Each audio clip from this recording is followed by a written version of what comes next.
जिस प्रकार कर्नाटक के अतुल सुभाष ने सुसाइड वीडियो बना करके पूरी कानून व्यवस्था के ऊपर जो सवाल उठाए हैं, उसी का आगे का रिजल्ट हमें देखने को मिलता है वीरेंद्र शर्मा और मधु शर्मा की कहानी। 2002 में दोनों की शादी होती है, 2004 से दोनों सेपरेट हो जाते हैं और 10 साल बाद उनका डाइवोर्स होता है। उससे अगले 10 साल बाद यानी 2024 में ऑनरेबल कोर्ट मेंटेनेंस ऑर्डर करती हैं 5 लाख रुपए और 6,000 रुपये पर मंथ का। वीरेंद्र शर्मा मेंटेनेंस स्केप करने के लिए अपनी पत्नी मधु शर्मा को घुमाने के लिए ले जाते हैं और बीच रास्ते में ब्यावर के अंदर उनकी हत्या कर देते हैं और जंगलों में फेंक देते हैं। अरेस्ट होने के बाद वीरेंद्र शर्मा कॉन्फेस करते हैं कि मेंटेनेंस से एस्केप करने के लिए मैंने अपनी पत्नी की हत्या कर दी थी। कर्नाटका के मांगड़ी गांव के अंदर में जगदीश शीला से शादी करते हैं और 10 साल अलग होने के बाद शीला जब एलिमनी डिमांड करती है, मेंटेनेंस डिमांड करती हैं, तो उसकी भी हत्या कर दी जाती हैं और एक कुएं में फेंक देते हैं। तेलंगाना में 17 जनवरी 2025 को वाइफ और उसके बॉस जो कि उसके प्रेमी होते हैं, दोनों मिलकर के अपने पति की हत्या कर देते हैं। इसी प्रकार कर्नाटका के मैसूर में वाइफ और उनकी माँ मतलब सासू माँ दोनों मिलकर दामाद जी को घर पे बुलाते हैं और उनको नींद की गोली देकर गला घोंट हत्या कर देते हैं और पास में कुएं में फेंक देते हैं। इसी प्रकार मेघालय का हनीमून और मेरठ का ड्रम आपको याद ही होगा, जहाँ पे किस प्रकार पति की हत्या की गई, उसके टुकड़े कर दिए गए थे। इसी प्रकार भारत जो हैं आज दुनिया का सबसे बड़ा स्टेट है, सबसे बड़ा देश है, जहाँ पर एनुअल 25,000 से 30,000 मर्डर हो रहे हैं। ये रेट दुनिया के सबसे ज़्यादा है। इसका मतलब यह है कि किस प्रकार जो कानून बनते हैं वो किस प्रकार हिंसा में तब्दील हो जाते हैं।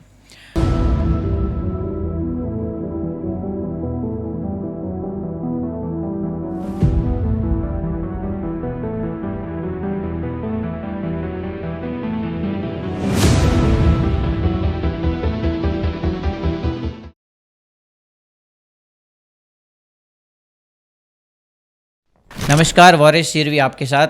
स्वागत है आप सबका ट्रायल टॉक शो के एक और प्रोग्राम कानून का खेल में। कानून के खेल में हम बात करेंगे किस प्रकार राजनीति के शीर्ष पर बैठे हुए वो लोग किस प्रकार कानून बनाते हैं और किस प्रकार जो कानून बनते हैं उनकी घटनाएं, उनके पीछे की कहानी क्या होती है, क्योंकि हर कानून के बनने के पीछे की कोई न कोई कहानी होती है। वो कहानी होती हैं उस कानून के बनने का आधार।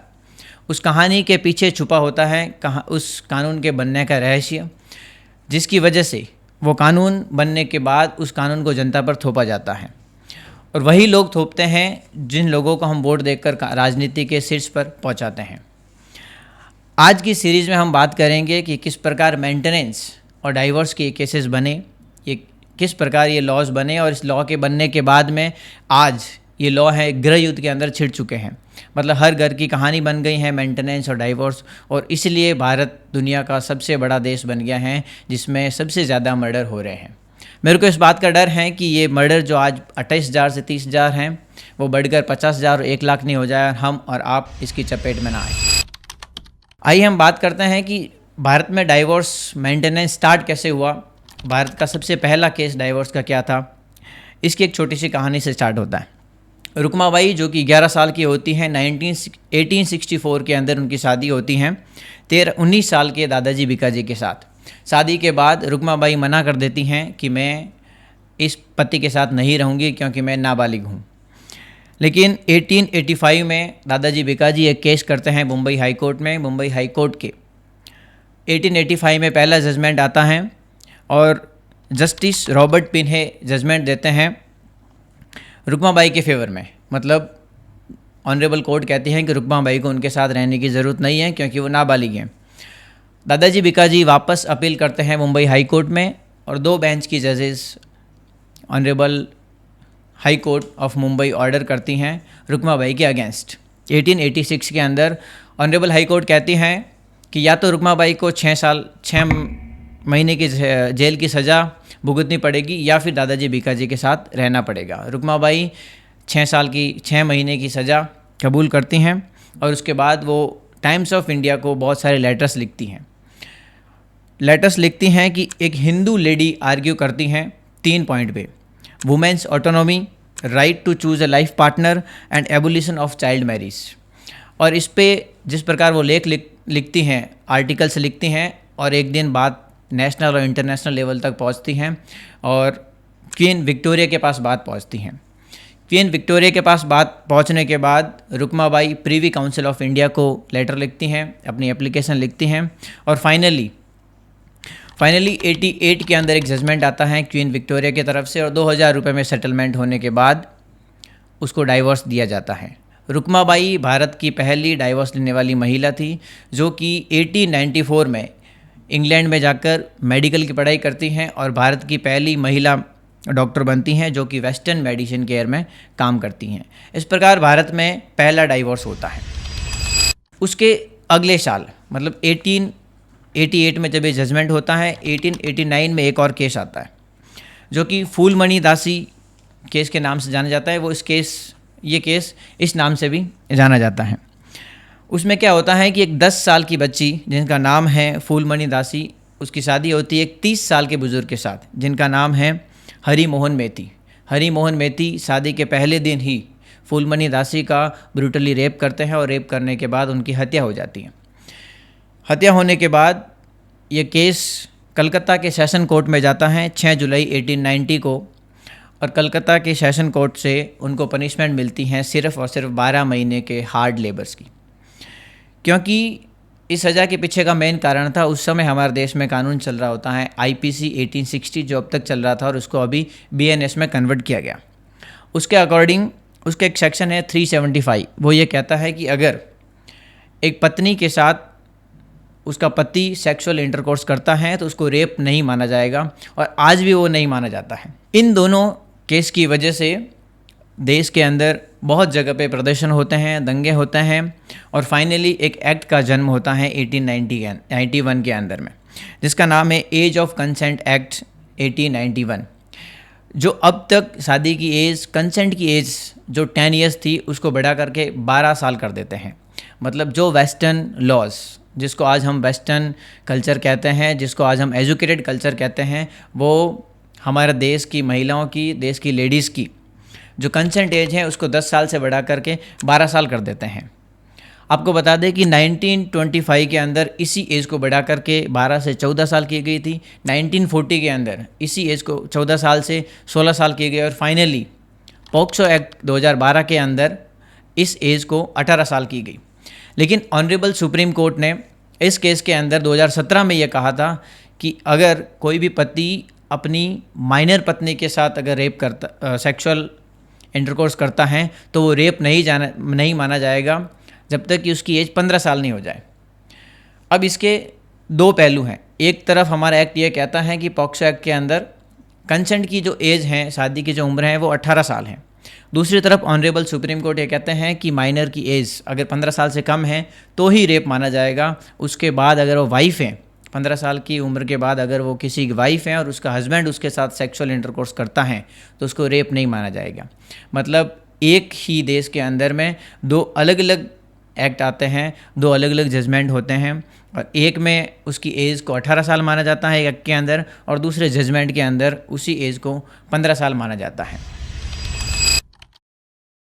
आज हमारे देश में मुस्लिम कम्युनिटी के लिए अलग लॉ हैं, हिंदू कम्युनिटी के लिए अलग लॉज हैं।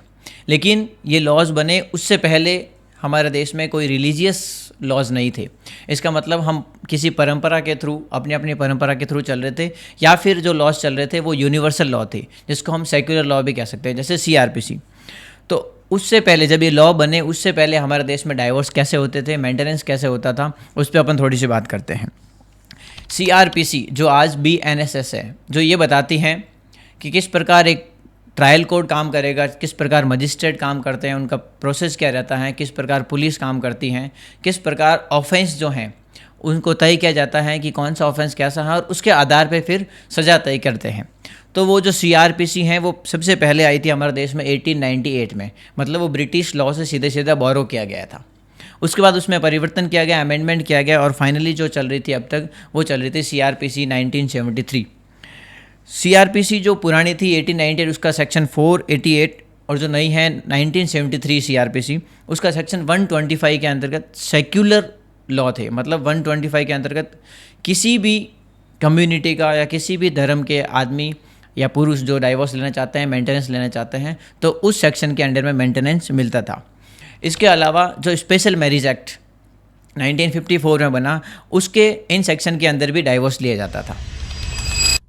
क्योंकि भारत हमारा देश जिसके अंदर बहुत सारे कानून हैं, बहुत सारे लॉज हैं और उसके साथ साथ बहुत सारे धर्म हैं। हर धर्म का अपना अपना अलग रीति रिवाज है, अपना अपना कल्चर है।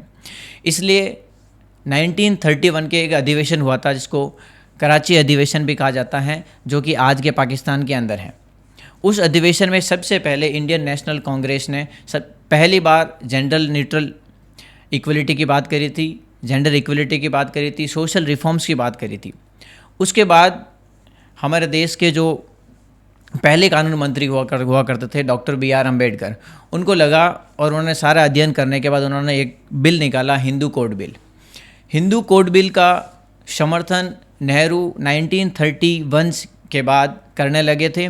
1940 तक उन्होंने मिलकर हिंदू कोड बिल बनाया और फाइनली जब पहली बार देश आज़ाद हुआ और आज़ाद होने के बाद जब पहली बार भारत के कानून मंत्री बने डॉक्टर BR अम्बेडकर, तो उन्होंने 1950 में ये बिल पास करने के लिए पार्लियामेंट में लाया। उस समय पार्लियामेंट के अंदर, संसद के अंदर नेहरू जी और संसद के बाहर बहुत सारे धार्मिक संगठन, बहुत सारे लोग इसका विरोध प्रदर्शन कर रहे थे और फाइनली इस बिल को पास नहीं किया गया। इस बिल के पास नहीं होने की वजह से डॉक्टर BR अम्बेडकर ने अपने कानून मंत्री के पद से इस्तीफ़ा दे दिया। उसके बाद भारत के दूसरे कानून मंत्री बनते हैं चारू चंद्र बिश्वास। उन्होंने ये जो हिंदू कोड बिल था उसको अलग अलग पार्ट में डिवाइड किया गया, 4 पार्ट में डिवाइड किया गया, जिसमें से हिंदू मैरिज एक्ट 1955 बना, Hindu succession act 1956, Hindu adoption and maintenance act 1956 और हिंदू माइनॉरिटी एंड गार्जियनशिप्स एक्ट 1956 बने। ये सारे लॉज बने अलग अलग, जो कि हिंदुओं की शादी, उनके डाइवोर्स, उनके मेंटेनेंस के लिए, उनकी जो संपत्ति हैं उनके लिए बना। लेकिन दूसरी तरफ हमारे देश में मुस्लिम कम्युनिटी भी है, उनके लिए भी लॉ बनाना ज़रूरी था। लेकिन ये लॉ कब बना मुस्लिम कम्युनिटी के लिए? जब 1985 में एक केस आया था, मोहम्मद अहमद खान वर्सेस शाह बानो केस, जिनको आप अच्छी तरह से जानते होंगे।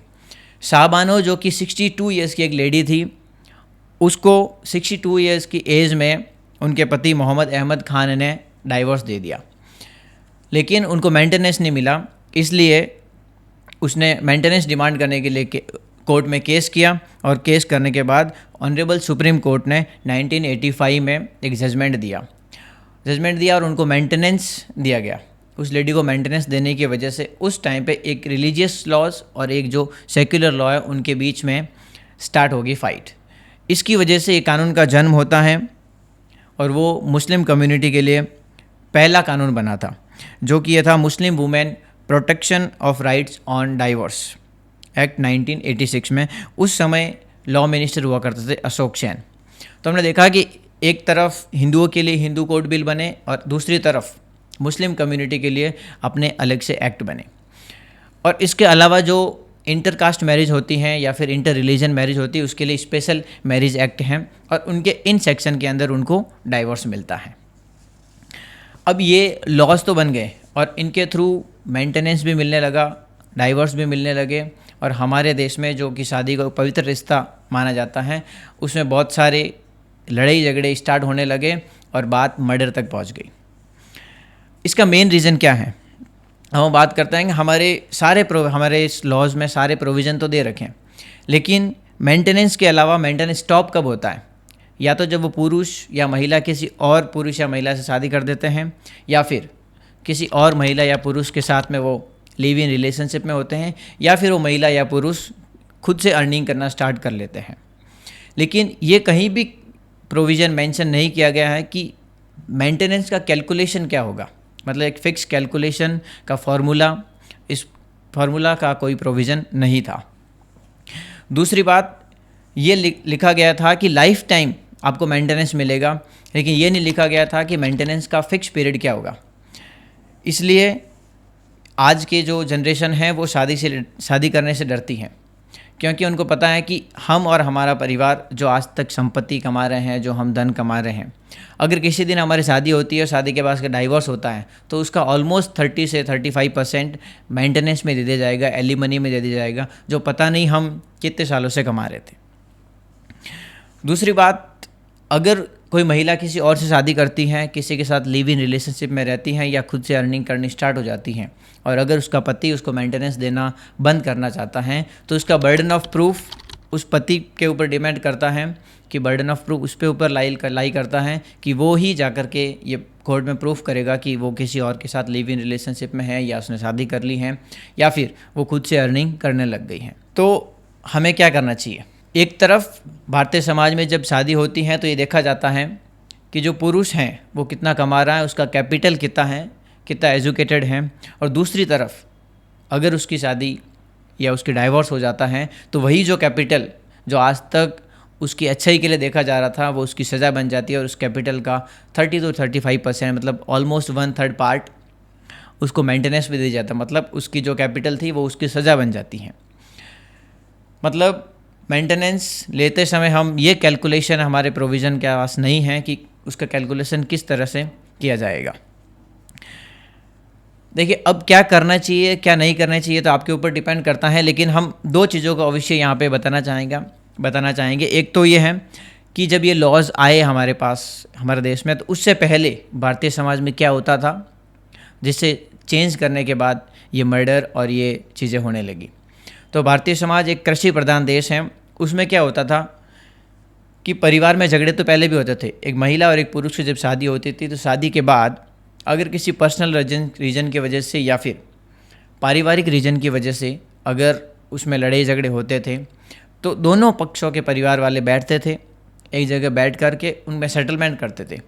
सेटलमेंट करने के बाद एक फ़िक्स अमाउंट ऑफ रुपीज़ एक पार्टी दूसरी पार्टी को देती थी, लेकिन वो इस तरह से डिसाइड नहीं किया जाता था कि एक महिला है या पुरुष है। वो इस तरह से डिसाइड किया जाता था कि कौन डाइवोर्स इनिशिएट कर रहा है और किसकी गलती है। मतलब जो डाइवोर्स इनिशिएट कर रहा है वो पार्टी दूसरी पार्टी को वो अमाउंट ऑफ रुपीज़ देगी, और वो सिर्फ 1 टाइम पेमेंट होता था, उसके बाद कोई लाइफ टाइम मेंटेनेंस नहीं होता था। इसका मतलब आपका टाइम सेविंग होता था, बहुत ही कम टाइम में ये सेटलमेंट हो जाता था। दूसरा, आपकी संपत्ति के ऊपर कोई प्रभाव नहीं पड़ता। आप चाहे बहुत ज़्यादा अमीर हैं या बहुत ज़्यादा गरीब हैं, कुछ अमाउंट होता है जो दोनों पार्टी बैठकर सेटलमेंट करती हैं, और मैक्सिमम 10 लाख रुपए भी नहीं होता, उससे कम होता है। तो दो चीज़ें जिसकी वजह से ये आसान होता था, और उसके बाद आपस में सुलझारा हो जाता था, और उसके बाद वो वापस शादी कर सकते थे। दूसरा ये है कि आज अगर हम देखें तो बहुत सारे कंट्रीज ऐसे हैं जो आज मेंटेनेंस नहीं देते हैं। जैसे हम बात करें UAE, Russia, Singapore, Indonesia, China, Japan, कतार, ये सारे देश हैं जहाँ पे मेंटेनेंस बहुत लिमिटेड है या फिर नहीं है। बहुत रेयर केस में उनको मेंटेनेंस दिया जाता है, अगर दिया जाता है तो भी वो भी लाइफ टाइम नहीं दिया जाता था, बल्कि एक लिमिटेड पीरियड के लिए दिया जाता है। हमारा देश जो सबसे बड़ी आबादी वाला देश है, जहाँ पे सबसे ज़्यादा कपल्स हैं, सबसे ज़्यादा शादियाँ होती हैं, और शादी को बहुत ही पवित्र रिश्ता माना जाता है। आपको क्या लगता है, हमारे देश में भी ऐसे लॉज बनने चाहिए? अब उसमें कुछ रिफॉर्म्स हमें लाने चाहिए। जैसे कुछ रिफॉर्म्स मैं आपको बताता हूँ। पहला, जेंडर न्यूट्रल लॉ होने चाहिए। अंडर आर्टिकल 14 समानता का अधिकार है। जिस प्रकार से हम इक्वलिटी की बात करते हैं, तो जो लॉज बनते हैं उसमें भी इक्वलिटी होनी चाहिए। Second number, time bound disposal of cases. अगर हम एक बार के लिए सिविल और क्रिमिनल के केसेस अलग रख दें, तो डाइवोर्स और मेंटेनेंस के केसेस ऐसे हैं जहाँ पर टाइम बाउंडेशन होना बहुत ज़रूरी है, क्योंकि ये एक ऐसे केसेस है जहाँ पर किसी पति या पत्नी की एक फ़िक्स एज होती है शादी करने की, और उस शादी की उम्र फ़िक्स होती है, कमाने की उम्र फ़िक्स होती है, अपने सपनों को पूरा करने की उम्र फ़िक्स होती है। और उस उम्र में अगर वो उस उम्र के 10 से 15 साल 20 साल तक सिर्फ कोर्ट कचहरी के चक्कर निकालने में निकाल देते हैं, चक्कर काटने में अगर निकाल देते हैं, तो उसकी उम्र का वो जो प्रोडक्टिव टाइम होता है वो ख़त्म हो जाता है। और फिर उसके बाद उनको वापस शादी भी करनी होती है, अपना परिवार भी बसाना होता है। जिस टाइम पे ये सब करना होता है उस टाइम वो कोर्ट के चक्कर काटते रहते हैं। इसलिए एक लॉ ऐसा आना चाहिए जिसकी वजह से इन केसेस को बहुत ही कम समय में हम डिस्पोज कर सकें।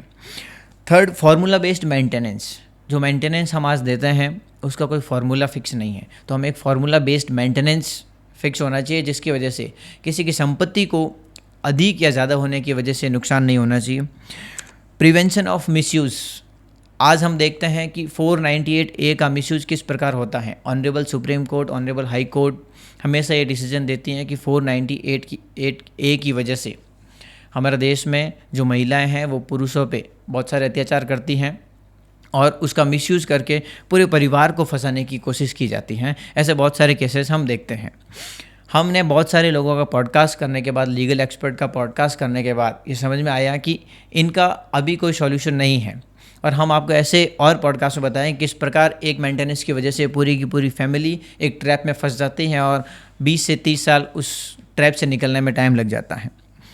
नेक्स्ट, डिजिटल सिस्टम होना चाहिए। जिस प्रकार से आज ऑनरेबल सुप्रीम कोर्ट और हाई कोर्ट के केसेस डिजिटल सिस्टम में रिकॉर्ड किए जाते हैं, उसी प्रकार एक पर्सन्स के रिलेशनशिप और उनके डाइवोर्स और मेंटेनेंस के केस उनका भी डिजिटल सिस्टम में रिकॉर्ड और रजिस्ट्रेशन होना चाहिए, जिसकी वजह से आने वाली पीढ़ी और ऑनरेबल कोर्ट को भी ये पता रहे और उनके लिए इजी रहे कि किस प्रकार से डिसीजन दिया जाना चाहिए, उसकी क्रिमिनल और सिविल हिस्ट्री कैसी है, ये पता करके कोर्ट को डिसीजन देने में भी आसानी रहती है। और last point is live in relationship. मेरे को ऐसा लगता है कि अगर किसी भी केस में लिव इन रिलेशनशिप की वजह से डाइवोर्स होता है तो फ्यूचर में और उस पर्टिकुलर केस में उस पर्टिकुलर पर्सन के लिए मेंटेनेंस को हमेशा के लिए ख़त्म कर देना चाहिए, क्योंकि वो लिव इन रिलेशनशिप की वजह से या फिर हम कह सकते हैं बाहरी किसी अफेयर की वजह से अगर डाइवोर्स होता है तो पनिशमेंट के रूप में उसको हमेशा के लिए मेंटेनेंस एटलीस्ट ख़त्म कर देना चाहिए। आज हमारे देश में 1.4 मिलियन के आसपास केसेस पेंडिंग है ऑनरेबल फैमिली कोर्ट में, ऑनरेबल सुप्रीम कोर्ट में, हाई कोर्ट्स में। ऐसे बहुत सारे केसेस हो गए जो कि डिस्पोज हो चुके हैं, लेकिन उनका मेंटेनेंस आज भी चल रहा है, उनकी एलिमनी आज भी चल रही हैं। ऐसे बहुत सारे केसेस हो गए जो फैमिली कोर्ट से डिस्पोज हो गए हैं, लेकिन ऑनरेबल सुप्रीम कोर्ट और हाई कोर्ट में आज भी पेंडिंग है। तो मोटा मोटा अपन देख सकते हैं कि 2 मिलियन केसेस के आसपास लोग इफ़ेक्ट हैं।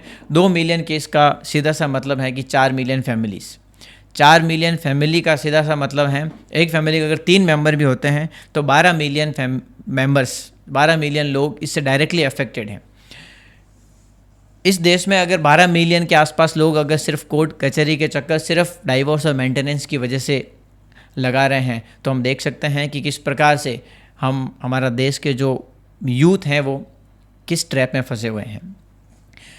यहाँ मैं ये वीडियो बनाने से ना तो मोदी जी और ना ही अमित शाह और ना ही कानून मंत्री मेरा वीडियो देखेंगे, लेकिन ऐसा कहा जाता है कि अगर किसी देश की कानून व्यवस्था की वजह से उस देश में हिंसात्मक घटनाएं होने शुरू हो जाती हैं तो एक दिन वो एक किसी गृह युद्ध में छिड़ जाएगी, और जब गृह युद्ध में छिड़ जाएगी तो हमारा देश किस कतार पे जाएगा। और ये जो मर्डर हमने स्टार्टिंग में आपको गिना है, ये सिर्फ गिनती के थे, ऐसे हर रोज़ मर्डर हो रहे हैं, और ये इस चपेट में हम और आप न आ जाए, इसके लिए सोचना बहुत ज़रूरी है।